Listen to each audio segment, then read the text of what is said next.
Welcome to the Hey Docs podcast with your host, Jill Allen. Today, I can't wait to dive into a topic that resonates with many of us, self-doubt and its impact on our potential. With returning guest, Dr. Tarryn MacCarthy from the Business of Happiness.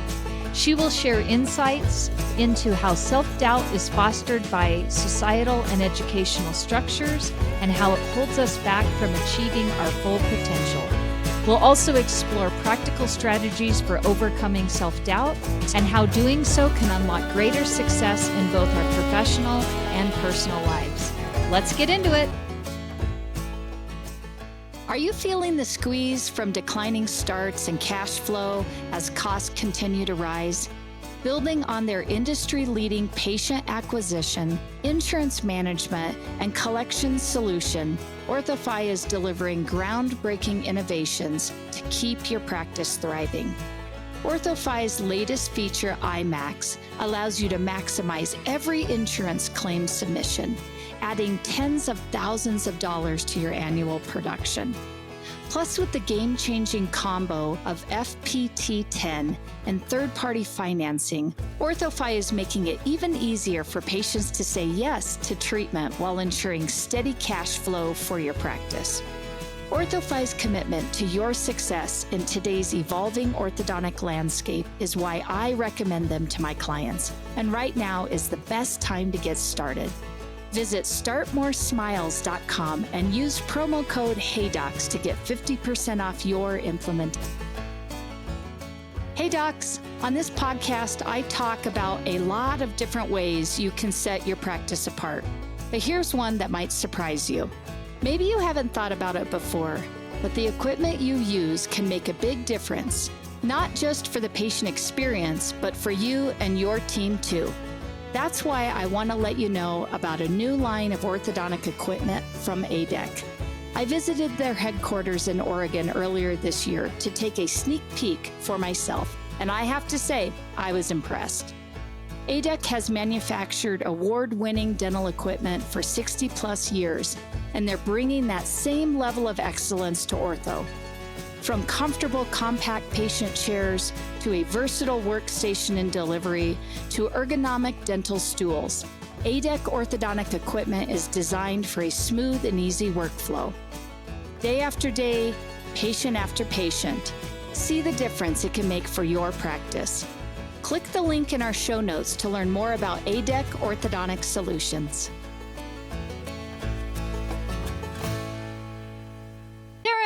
So exciting to have you on Hey Docs again. Good to see you. Oh, it's so good to see you. And I can't believe the summer's over. Happy fall. Yeah, happy fall. My gosh. Here we go. In the event that somebody maybe hasn't caught our previous episode, I'm wondering if you can talk a little bit about yourself and how the Business of Happiness came about. Just let the audience know a little bit about you. Thank you so much for asking. So I started out my career as an orthodontist. What actually happened for me was that I fell into dentistry because I loved that marriage of science and artistry. And with the promise of entrepreneurship, I thought, oh my gosh, this is the sweet spot. Mm-hmm. And yet when I went into dentistry, I felt unfulfilled. I went one day to an orthodontic practice and they were giving out balloons and mugs and candy. Someone is getting their braces off. And I thought, this is the happiest place on earth. Okay, I'll be happy when I'm an orthodontist. And then graduated from orthodontic residency and was working as an associate. And I thought, I'm still feeling that lack. There's something missing. I thought, oh, it's the entrepreneurship part. Purchase a practice. Yeah. Bought a practice. Oh my gosh, so overwhelmed, so stressed out. And I thought, this isn't fueling me either.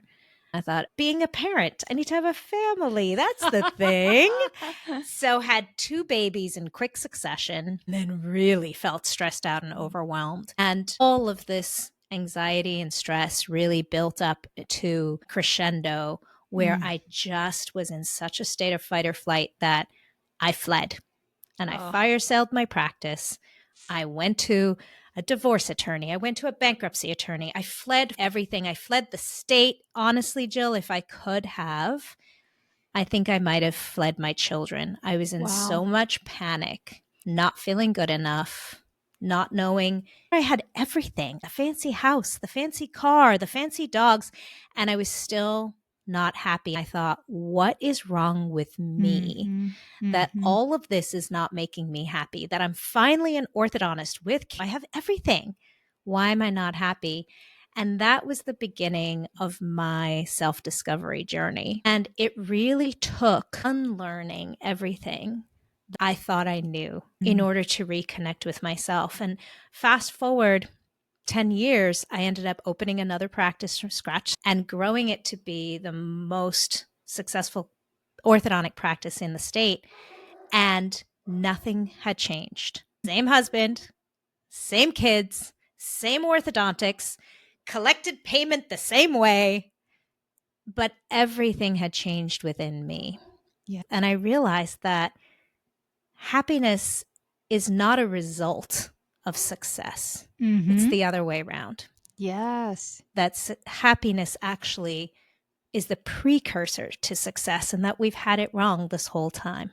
Yeah. What a journey. And it's so exciting to hear you tell that story. And I've heard it before, and just to hear how that is. And it's just that difference in a brain shift, right?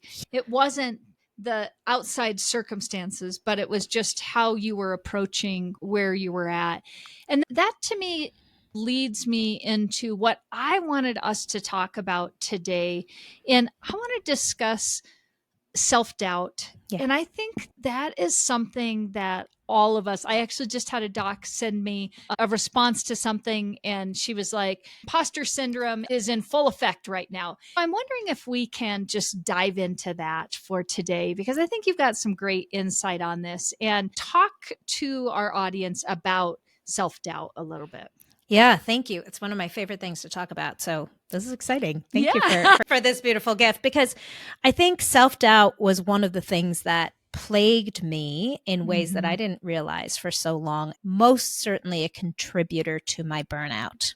Just for a moment, holding that truth that self-doubt can lead to burnout. And it makes so much sense. We feel a sense of self-doubt because of all the messages we get from outside of ourselves. In dental school, we're constantly self-critiquing. And that's a skill we try to foster. I used to teach at the dental school in Maine, and that was a skill, like self-assessment, self-critiquing. We want you to be able to. And what we do is we take that to the extreme, constantly reaching for this unachievable sense of perfection in everything that we do.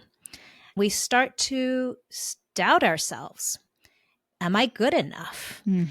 That limiting belief of not being good enough is what holds so many people back. And it really is a shared limitation that so many of us experience. So we don't realize that, though.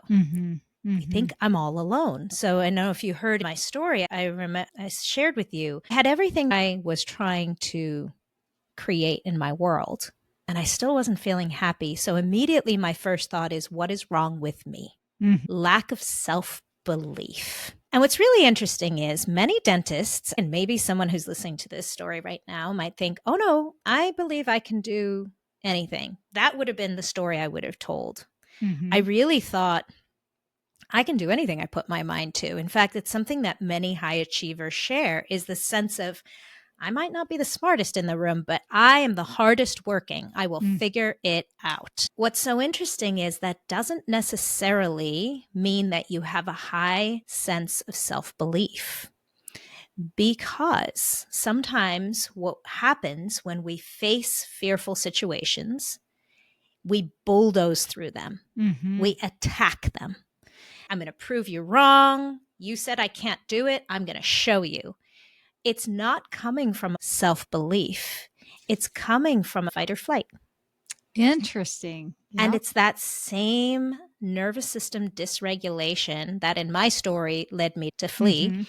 Anytime we approach something that's hard, that's difficult, that's fearful, with that sense of trying to defy the odds, you can imagine, if you're listening right now, if you can feel that in your body, that sense of, man, I'm going to prove them wrong. I'm going to push through this.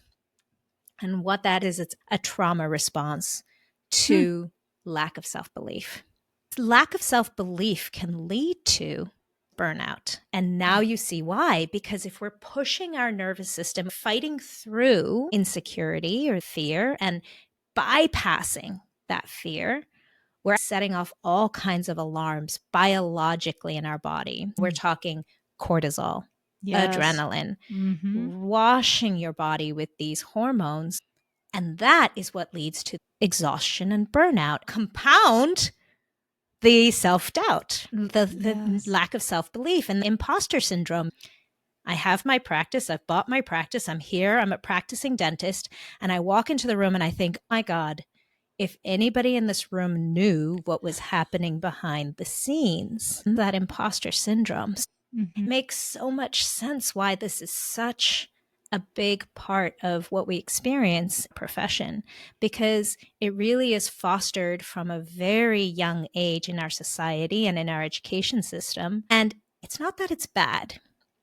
So many times that self-critiquing is a really good thing, a self-assessment, but we don't learn how to take care of ourselves through it. We just need to learn how to incorporate that support for our own sense of building up our self-belief. Yeah. And I love that you touched on, even down to our education system and society, it is set up and designed to make us doubt ourselves. I think that especially as business owners and entrepreneurs, we have these levels that we're pushed to be at, or we're pushing ourselves to be at. And from all outward appearances, it looks like we've got the world by the tail. We're just doing so well. But on the inside, I can tell you as a business owner, there's been many years where I would be like, my gosh, what am I doing? Who am I? How is this? And it's almost self-sabotaging. But on the other hand, I'm not going to give up and I'm going to keep pushing forward. And that's a good trait. And, it's a tough place to be. And I would love for you to talk a little bit, and you've been doing a great job already, but let's just talk about that psychological and emotional component of that and how that can affect a lot of us from really reaching our potential. Yeah. The truth is that when we came as babies into this world, there was no such thing as self-doubt. You didn't start walking thinking, I'm not sure I can do this. There is this resiliency that we have. It's a self-belief. We don't question ourselves before we start talking. What happens, and this is true for everyone, is that something happened to you that made you believe that you needed to do more in order to have more so that you could be more. There was a point in time where not enoughness became a definition of who you were. And it happened in different ways for everybody. Some in big traumatic ways and some in small traumatic ways. And it's a part of all of our journey. It really is. And that's when we start to think that people or things outside of us are evidence of ourselves, of what we are capable of.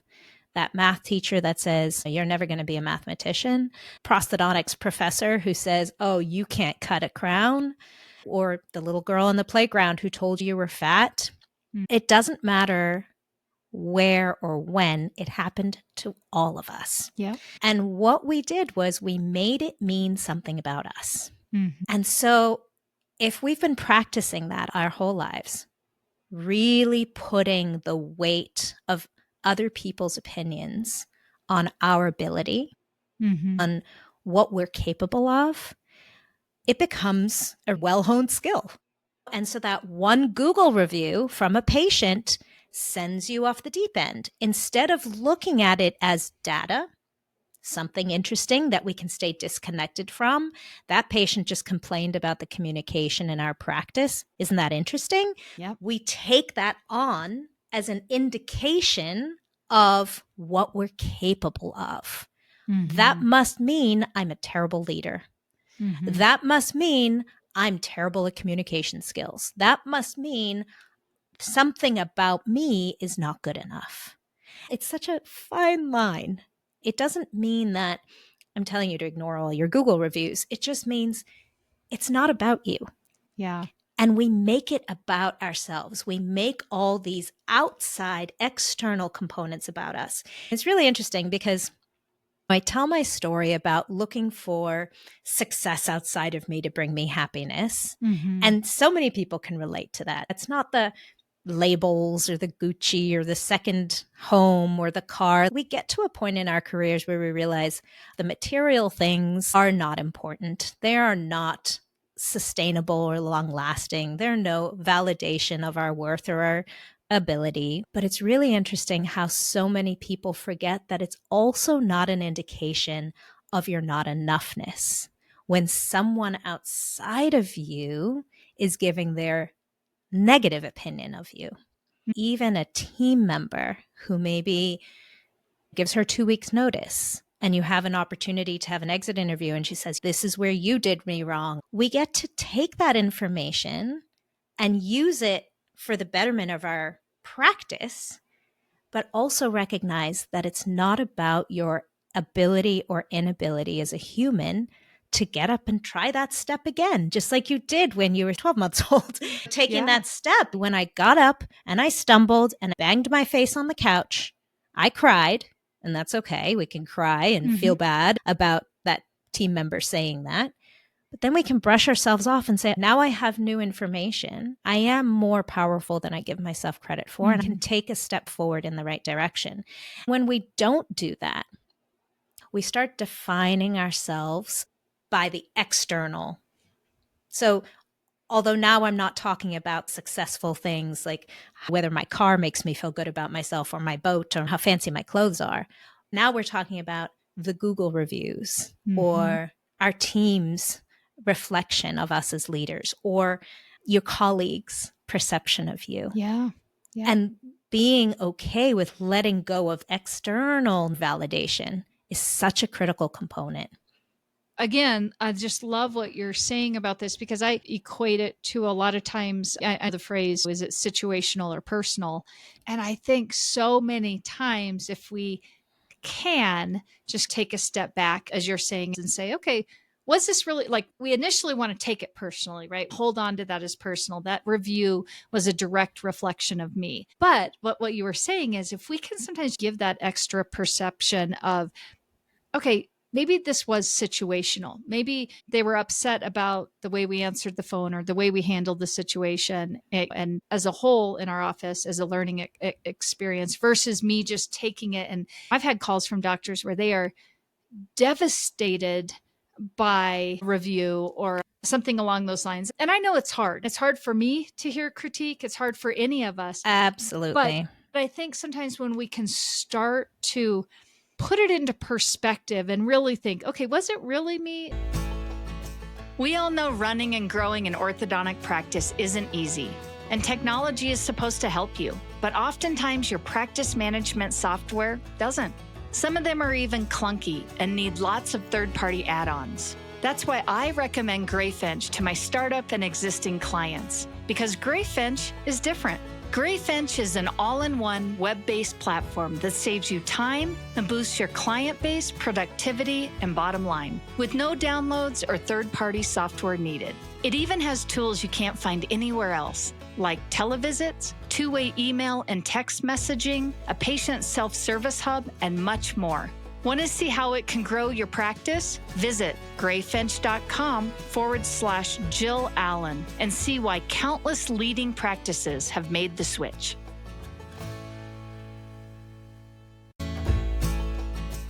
Hey docs, let's talk about Smile Suite, because it's not just another scheduling system. It's a game changer in the world of new patient management.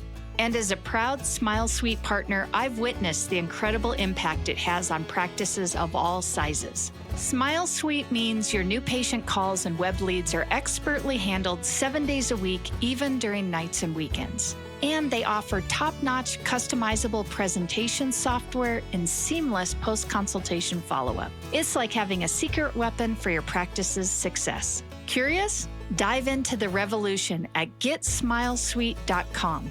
And don't forget to mention Hey Docs to unlock some extra goodies. Elevate your practice with Smile Suite because every smile deserves a suite of excellence. Is this really something I need to hold on to personally? Because maybe it is. Maybe there's something that you can work on. But I find most of the time it is situational, and it's something that we don't have to hold on to as much. And I believe that's what you're saying as well. You can correct me on that, but that's what I'm hearing out of what you're saying. I love the situational component because it also allows us to recognize all parts of the situation, evaluating, oh, isn't that interesting? On that day, I had 3 patients back to back and I was exhausted. I had an argument with my spouse on the way to work.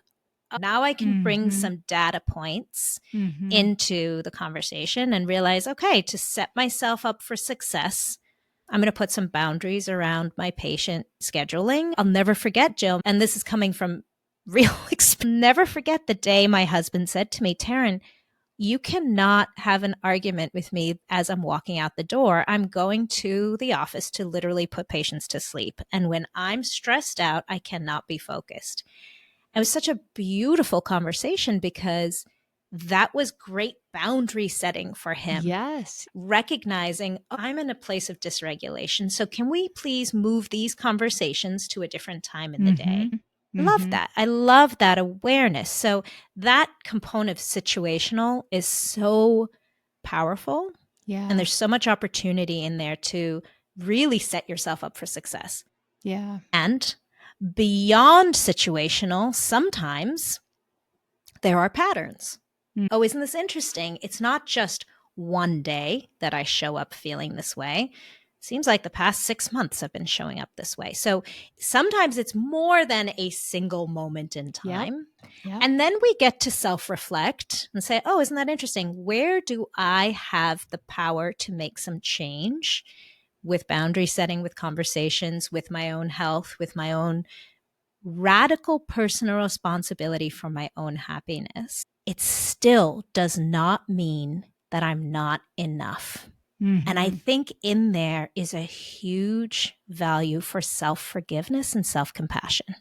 And I'll tell you, this was a very big part of my growth personally, because when I had that moment that I was talking about, when I had that breakdown moment, I did not like the person I was looking at in the mirror. I didn't like her. Yep. She wasn't the boss I wanted to work for. She wasn't a mother I wanted to be parented by. She wasn't the wife I wanted to be married to. I didn't like her. And if I didn't give myself a huge dose of forgiveness and compassion, I would have continued to foster that lack of self-belief. I just didn't feel good enough at anything I was doing. But that doesn't serve us. It doesn't serve the people we're here to take care of. It doesn't serve our families. So giving ourselves the opportunity to really foster that forgiveness and compassion and grace. And I think we equate that sometimes with selfishness, taking care of ourselves. Yeah. There is nothing more selfless than giving yourself compassion and grace so you can move forward to be there for the people you're here to serve. And I love what you said there, because especially as women, we've always got this Bitchy Becky in our head who's just our absolute worst critic. Everything we do, she's got something to say. And I think can be just oppressive sometimes, whether it's noise in your head about how much you weigh and how you look, or you laugh funny or you look funny. And it's just constantly there. And I think that can really impact a lot of us. I see it when talking to docs, friends, or colleagues where people maybe don't take risks. They limit themselves because of this chatter. I wonder what your thoughts are on that. Yeah, absolutely. So love that you call her Bitchy Becky. I might take that, Jill. People also call it your shitty committee, right? Yeah. But I love Bitchy Becky. She's always in my ear. You know why I love that so much? Because you can almost give yourself permission to make her someone outside of you and recognize that many of the thoughts you think are not your own. They are echoes from other people, other sources, your childhood, your education, your upbringing, your religion, your community, those voices are often echoes from other people. And I love that idea of Bitchy Becky is just literally echoing what somebody once said. So we get to ask ourselves, whose voice is that really? Yes. And many times we'll identify, oh my gosh, that's my mom. And the only reason to identify is to separate ourselves from it. Just because I had that thought does not mean it's true. Sometimes we will fight for our limitations because we tend to gather evidence. Look, here it was true. Here it was true. Here, I'm a bad leader. I am a bad mom. I am a bad athlete, or I'm whatever that limitation is that you want to give yourself. I love what you identified there is the limitation on what is possible for you. So you're right. We hold ourselves back from experiencing new things. We hold ourselves back from change. And that right there is what keeps us stifled. The change is where the power is. I'm going to take us back to that little kid learning to walk. Change is incredibly important. We've got to go from crawling to walking, from stumbling from one couch to the next to taking a few more steps. The only part of growth is change. Yeah. And the moment that we limit ourselves from change, we stifle that ability for further growth. So Bitchy Becky is holding you back and recognizing that your potential lies in growth. And I just want to give everyone permission to recognize that none of us started out knowing what we were doing. That's so true. We all started somewhere. We all stumbled sometime. For some reason, when we were younger, we gave ourselves more permission. And I'll never forget my son, he was 15 at the time, and he said to me, Mom, why are old people so resistant to change? He was talking about technology at the time. I think he was fighting about not paying for something with my cell phone or something. I was insistent on using my credit card. And he said, Mom, why do old people not want to change? One of the biggest things about that is that we get very comfortable. We stay within a little comfort zone, especially if we've had some success. Look, this worked for me. I'm going to keep doing it the way I've always done it because it worked. And then we get very limiting on taking chance beyond what's the known. And we become very afraid of the unknown. Stepping outside of our comfort zone feels like danger. And the reality is that all change and opportunity lives in the unknown. Not in the known, because if we knew about it, we'd already be different. When you're feeling frustrated in your job, your practice, your relationship, your health, your body, it's a requirement to step into the unknown. Get uncomfortable. Might be time to get uncomfortable. And that's where we have to give ourselves permission for self-belief. So I love what you said about Bitchy Becky. What if we use that beautiful awareness and remind ourselves we can actually feed ourselves the thoughts that we need to think in order to feel the way we need to feel? So instead of hiring Bitchy Becky all the time, we can actually bring on our own inner cheerleader. The people who really succeed in life, we see them doing this over and over again. And just take Simone Biles for a moment in the Olympics. If you watch her right before any of her routines, watch her lips. She is incanting to herself, you've got this. You're good at this. You're going to do this. You're so good at what you do. You're the best. That's fostering that self-belief. Yes. And it's not because she's not already best. It's because it takes that amount of self-support, and we get to do that for ourselves. It's available to us. So if it means driving to work saying, oh my gosh, Tarryn, you have got this. You're an amazing orthodontist. You're such a good leader. That feels sophomoric to us. It feels silly, but it's so powerful because it's combating all those voices that we've been collecting for decades that tell us the opposite of it. I love talking about that other inner voice. And I think it's like a muscle, because you have to work that, because it's so easy to let Bitchy Becky just talk to you. And it's very difficult to build yourself up and to tell yourself that you can do it. And I would love for you to give us some examples or talk about that, especially because most of the listeners are entrepreneurs, doctors, running practices, leaders, all of that. Just talk about how maybe some suggestions or thoughts on how somebody can do that, because I do think that is what starts to make the change. And I'm sure even within your own story, there was a point where you didn't just flip the switch one day and be like, okay, I'm on this one path and I'm switching to this other path and life is rainbows. There had to be some work that had to come there. And I'm wondering if you can talk about that a little bit. Yeah, absolutely. I think when it comes to self, when we're talking about the talk track, that plays a very big component, a very big part of eroding our self-belief, that constant self-judgment, that constant self-critiquing. And so having awareness is the biggest superpower, because we're not even aware most of the time of that constant judgment happening in our heads. And I love this story, this fable of the two fish. So there's these two fish. Have I told you this one, Jill? Okay, these two fish are swimming in the water. They're having a great day. And an older fish swims by and he says, "Hey, boys, how's the water?" And they swim on a little bit. And the old guy swam past. And one looks at the other. He goes, "What was up with that guy?" And the second fish says, "Yeah, what the heck is water anyway?" I love that little parable because it reminds us that we're not even aware of the water that we're swimming in. And I'm using that analogy now for the thoughts in your own head. Yes. For the constant self-beratement and self-judgment. Just being aware.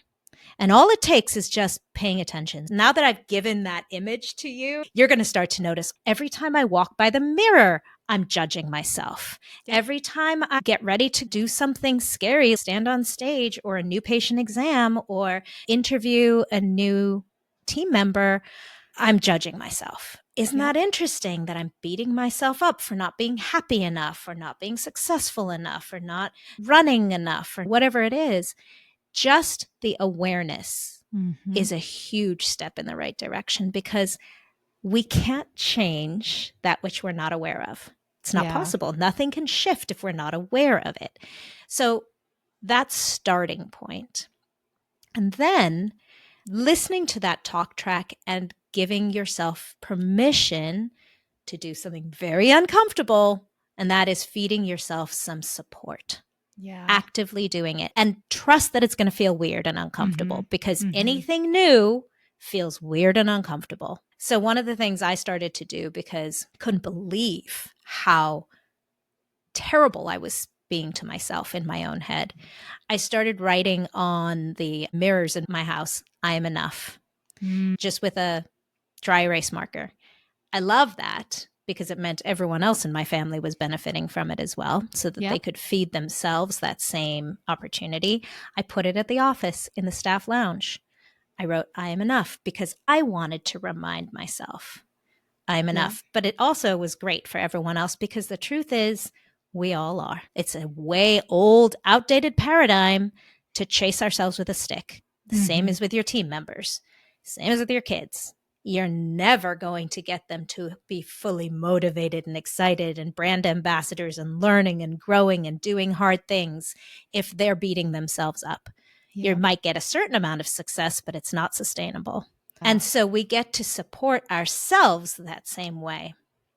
And the other interesting idea is our brains need evidence. So I talked about how when we first get the idea that I'm not good enough, your reticular activating system is looking for evidence of it. So the moment you get that bad Google review and you think, "Oh God, I'm a terrible doctor, I'm not good enough," guess what happens? Now you've just turned that reticular activating system on to say, look for more evidence of it. And now we hear our spouse say it, and then we hear our 12-year-old say it, and then we hear a friend imply it, and then we see a missed text and think, that's evidence that I'm not good enough. They didn't respond. So we start gathering evidence.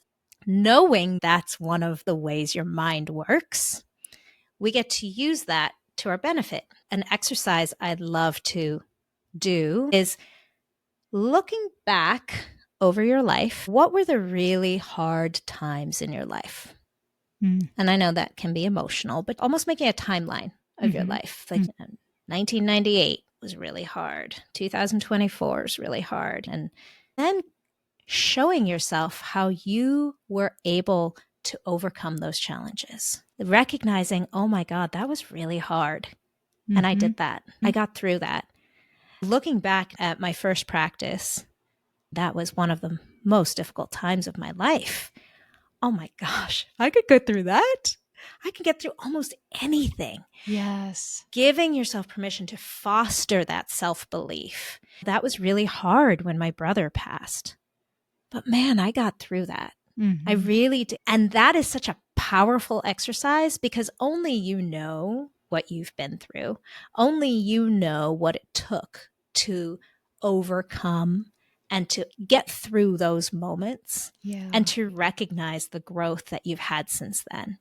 It's an enormous boost to self-belief, that exercise. Yeah. Oh, I love that exercise. And I am sure a lot of people are listening are thinking, okay, I can apply this. This is something I can do. And I agree. Sometimes it's hard to look back and think about the hard things. But gosh, it's great to be able to look back and do exactly what you said and say, man, I was strong. I got through that. It may have been messy. It may have been ugly. I don't necessarily want to go back there and do that again. But I'm on the other side of it and I'm still here and I'm still moving forward and things are still moving in the right direction. So finish this up. And I know you and I could keep on talking. I would love it if you could. And you already gave us one really great exercise, a couple already, but can you give us 3 pieces of advice for overcoming self-doubt? Anything more than the great exercise that you just gave us? Yeah, I think one of the things that we're not very good at is self-celebration. We do it very well for our team because it works. Or we do it for our patients. Remember that story I told you, walking into the orthodontic office and celebrating our patients when they get there? That we celebrate our family members, but learning to celebrate ourselves. And this coming from someone, I didn't even go to my own college graduation. That's how little familiarity I had with celebrating myself. But it's a powerful tool to increase self-belief because when you celebrate yourself, and I mean in ways big or small, literally at the end of this podcast, I'm going to get up and do a dance and say, you go girl, that was awesome.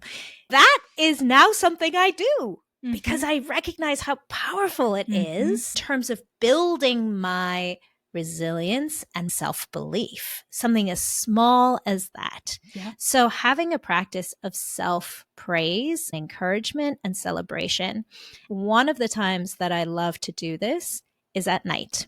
Before you go to bed, as we're slipping into alpha and theta brainwaves on our way down to delta, we're actually going into the subconscious. And if what we're doing is looking over emails or rerunning that scenario in our head of a confrontational situation or something that's making us feel bad about ourselves, then we don't have good sleep. We're stimulating fight or flight in the sleep state and embedding in the subconscious these limiting beliefs and strengthening those limitations. So what a gift to know that about your body. And before you go to bed, many people love gratitude practices on the way to sleep, which is lovely and I highly recommend. What about also 3 celebrations? I love that. Celebrating yourself. Small things. I'm so proud of myself for not losing it when my 15-year-old did the thing that I've told him 10 times not to. Okay, that's a win. Holding space for my patient when she was having a trauma response and getting angry. And I realized it had nothing to do with me. It was just her fear around financial insecurity. So proud of myself for recognizing the fear that my team member was in. And those small moments give your body evidence a better night's sleep. And when we wake up with that sense of calm and refreshment, it also fosters our self-belief because now we feel like we're able, we're ready, we're capable of doing difficult things. Cool. If somebody wants to get a hold of you as we're finishing up here and they're like, I just need to talk to Tarryn more. I need more happiness. I need to retrain my brain a little bit. Or they want to listen to the podcast. What's the best way that they can do that? Thanks, Jill. You can find me at www.thebiz.com or the Business of Happiness podcast. And I created a free audio cast you can listen to on your way to work that actually supports making you feel good and fostering self-belief. And it's just a 10-day audio, and you can get it at www.getthemorningdrive.com. It's called The Morning Drive, but if you just go to that URL, themorningdrive.com, then you can just download it and see how that supports you in driving to work, especially when it's feeling unfamiliar and difficult. Give it a try and see how you show up to work differently. Yeah, that's great. And I'll definitely have Jordan put that in our show notes so that people can see that as well. This is, once again, super fabulous having you on. And you're just such a wealth of knowledge. And it's just so warms my heart. My heart just feels so big. As we finish up, I think you remember I like to finish with a little speed round. So are you ready to jump into the speed round as we finish up here? I'm ready. Okay, here we go. Let's do it. If you could start any business right now, what would it be? I would love to create a retreat for dentists to go and sleep. Ooh. A place where you could go to rest and recover, because we don't get enough. I so agree with you. And also, like, how do you calm your body enough to get good rest? Learning how to sleep and rest. I think that's one of the most underrated skills for professionals. Yeah. I love that. If you do that, sign me up. I've been dreaming of it for a while. What's the best investment you've ever made? Myself. I love that. And I don't mean becoming a better orthodontist, although that was valuable. Investing in learning and understanding myself and getting to know me. Without a doubt, that had its return financially. Literal dollars and cents in my bank account. The relationships in my life. When I invested in me, and I'm talking coaches and support, everything changed in my life. Giving yourself permission to invest in yourself. I love that. How do you handle work-related stress?